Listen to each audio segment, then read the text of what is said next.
É um prazer estar aqui com vocês. Meu nome é Clara Elias. No encontro de hoje vamos falar sobre caridade material e caridade moral. Eu separei trechos do livro Francisco de Assis, de Miramês, psicografado por João Nunes, o Evangelho segundo o Espiritismo e Livro dos Espíritos, por Allan Kardec. Vamos ler alguns trechos do livro de Francisco de Assis. A caridade para com os outros é fruto de longas experiências, porque a caridade verdadeira é fruto do amor.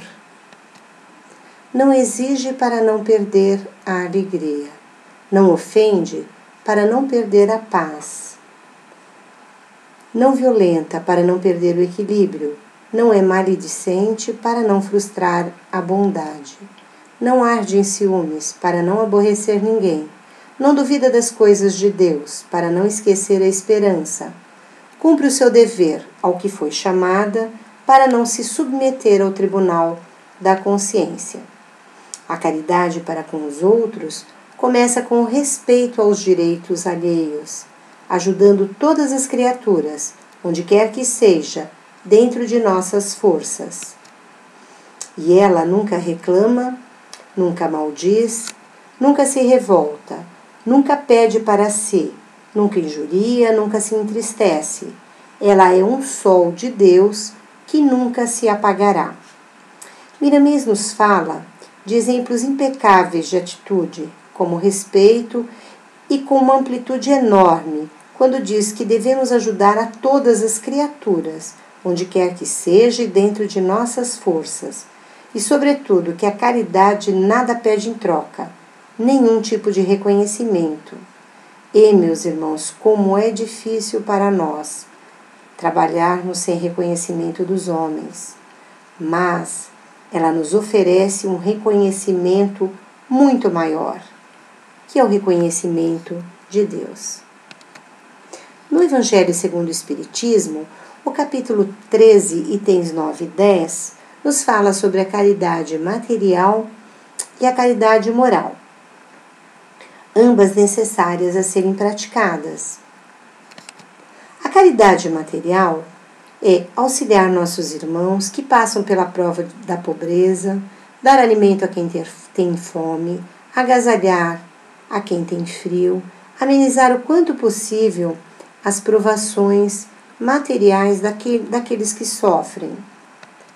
A caridade moral consiste em suportarmos uns aos outros, saber calar, se fazer surdo quando for escarnecido ou zombado, não dar importância quando receber insultos ou for humilhado por alguém que erradamente se supõe superior, não se incomodar com as falhas alheias. Por todos esses princípios em que consiste a caridade moral, para nós é a mais difícil de ser praticada e também a que mais aproxima de Deus o homem.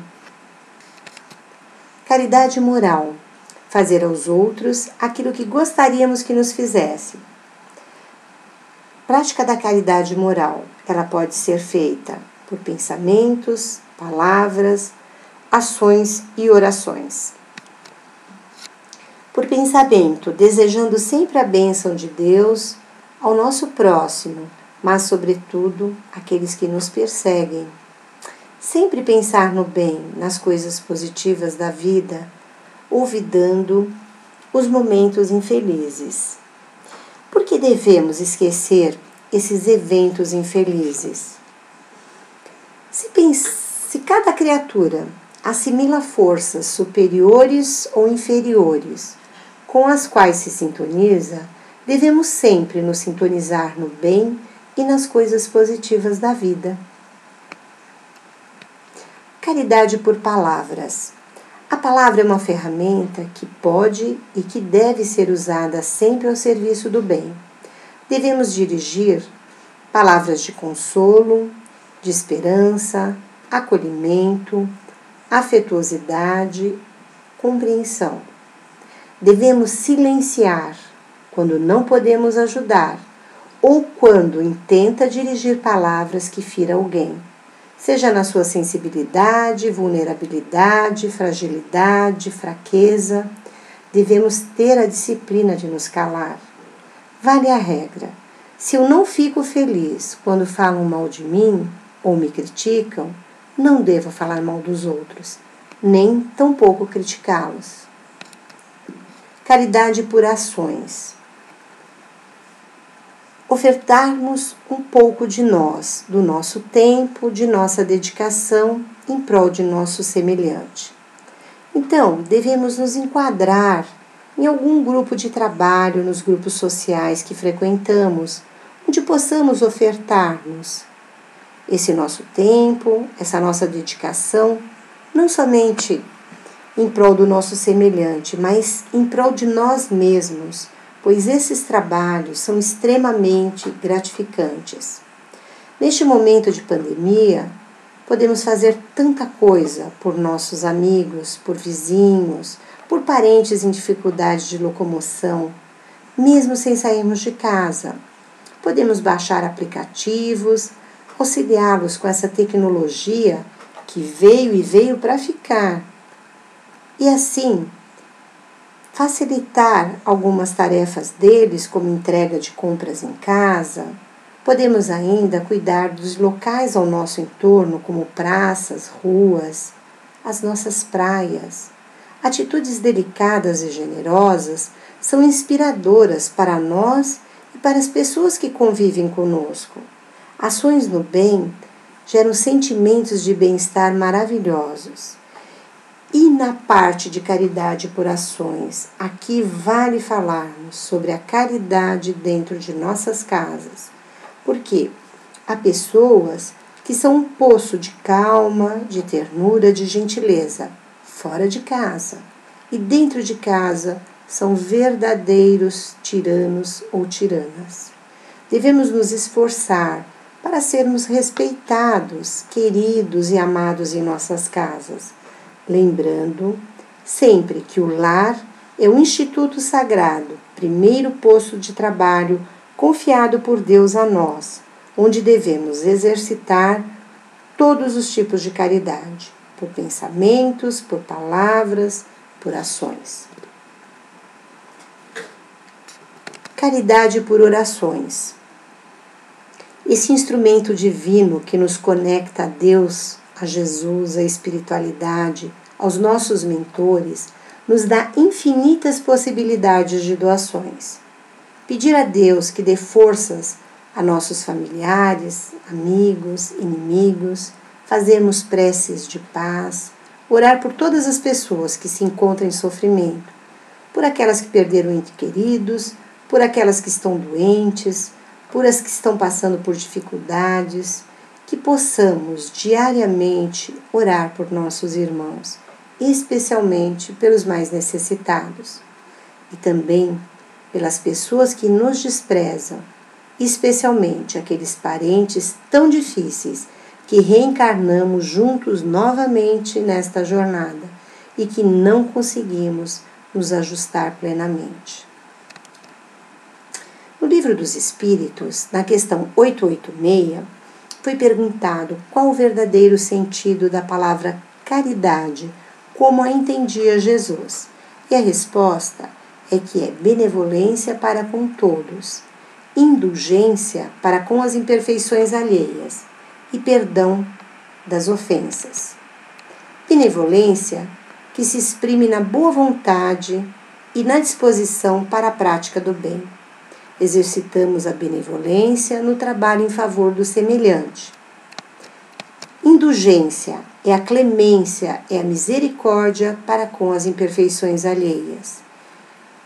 Nós, diariamente, pedimos essa indulgência a Deus por nossas falhas, por nossos deslizes, e somos tão rigorosos com relação às imperfeições alheias. Então, há que nos cobremos sobre isso, que sejamos mais duros conosco e mais amáveis com o nosso semelhante. Podemos exercitar a indulgência com a solidariedade em face das limitações e fraquezas do próximo, evitando discriminá-lo ou julgá-lo. O perdão é o ato de desculpar ou ressignificar as imperfeições alheias. Quando não for possível esquecer, ressignificar o ocorrido através da compreensão. O perdão é, na maioria das vezes, a maior dificuldade de superação que temos. Então, o Espiritismo nos dá essa grande oportunidade da ressignificação, ao nos fazer entender que, se sem qualquer motivo ou justificativa alguém nos causou um dano enorme, o real motivo pode estar em vidas regressas. Então, através desse novo olhar, de entendermos que Deus é absolutamente justo, aceitarmos que, se fomos feridos, é porque em algum momento, certamente, também fomos causadores de grandes sofrimentos. Esta é a lei de ação e reação. Cada vez mais devemos estar conscientes que é preciso estudar, que é necessário trabalhar colocando esse estudo em prática e que devemos olhar o próximo com muito amor, com muita generosidade, pois isto é caridade e é fundamental, pois a caridade é o menor caminho para chegarmos a Deus. A caridade, que é esse amor incondicional, mais dia menos dia, naturalmente será concebida por nós, afastando-nos do egoísmo e da vaidade, que são os grandes entraves à nossa evolução, e que mantêm o estado de sofrimento alheio, pela ausência desse amor. Que a caridade seja um dever prioritário ao ser inserido em nossa jornada. Os valores de fé, de amor e de persistência nos leva à reflexão de que a caridade deve substituir a filantropia, sendo trabalho útil e ativo, passando a existir nos moldes dos mundos superiores, onde o trabalho, em lugar de ser impositivo, é a conquista do homem livre, que serve sem cessar, buscando ser útil aos homens e a Deus. O trabalho está alicerçado em princípios morais, principalmente no amor e ao lado da oração. É um dos maiores antídotos contra o mal. Juntos, eles corrigem imperfeições e disciplinam as nossas vontades. Servir além do próprio dever não é bajular, e sim entesourar apoio, experiência, simpatia e cooperação. Quando o trabalhador converte trabalho em energia, em alegria, o trabalho se transforma nessa alegria do trabalhador. O trabalho voltado ao próximo transforma o homem de dentro para fora, superando a si mesmo como instrumento da misericórdia divina. Entre essas três virtudes, a fé, a esperança e a caridade, a mais excelente é a caridade.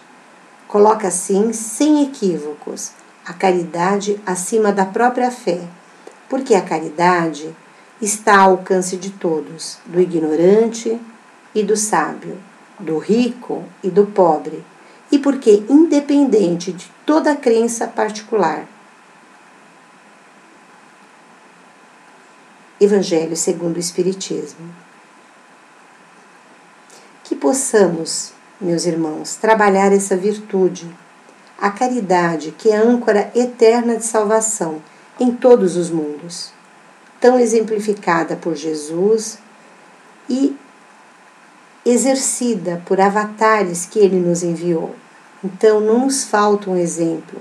Realmente, o que nos falta é a determinação e boa vontade para nos tornarmos seres melhores e trabalharmos em prol deste planeta que nos acolhe com infinita bondade e generosidade. Eu agradeço a oportunidade de falar um pouquinho sobre a caridade. Que Jesus nos abençoe, nos oriente e até uma próxima oportunidade.